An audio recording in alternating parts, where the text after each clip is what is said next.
Genesis chapter 11. The whole earth was of one language and of one speech.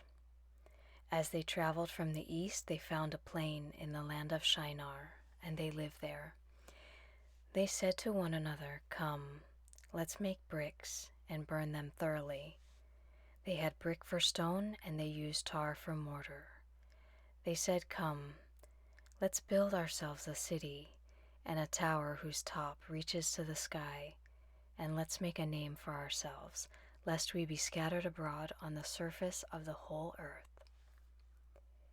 Yahweh came down to see the city and the tower which the children of men built. Yahweh said, "Behold, they are one people, and they all have one language, and this is what they begin to do. Now nothing will be withheld from them which they intend to do. Come, let's go down, and there confuse their language, that they may not understand one another's speech." So Yahweh scattered them abroad from there on the surface of all the earth. They stopped building the city. Therefore its name was called Babel, because there Yahweh confused the language of all the earth. From there Yahweh scattered them abroad on the surface of all the earth. This is the history of the generations of Shem. Shem was 100 years old when he became the father of Arpachshad, 2 years after the flood. Shem lived 500 years after he became the father of Arpachshad and became the father of more sons and daughters. Arpachshad lived 35 years and became the father of Shelah. Arpachshad lived 403 years after he became the father of Shelah and became the father of more sons and daughters. Shelah lived 30 years and became the father of Eber. Shelah lived 403 years after he became the father of Eber and became the father of more sons and daughters.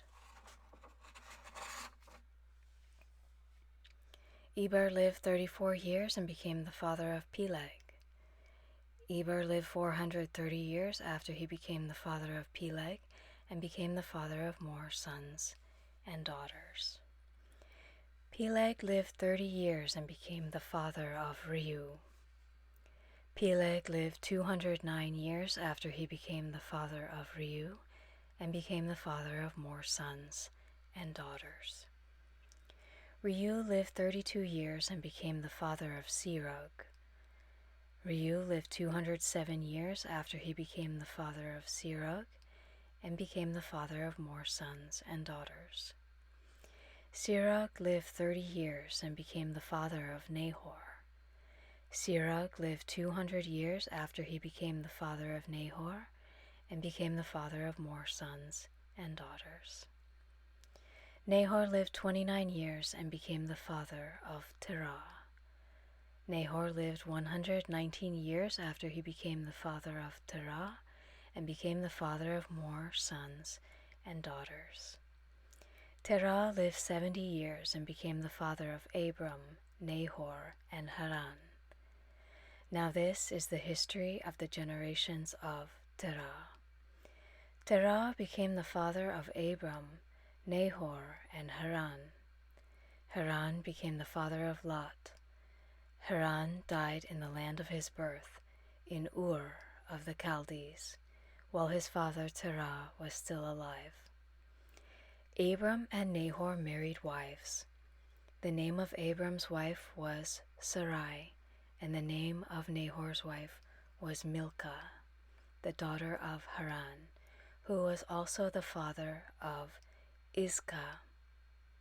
Sarai was barren, she had no child. Terah took Abram his son, Lot the son of Haran, his son's son, and Sarai his daughter-in-law, his son Abram's wife. They went from Ur of the Chaldees to go into the land of Canaan. They came to Haran and lived there. The days of Terah were 205 years. Terah died in Haran.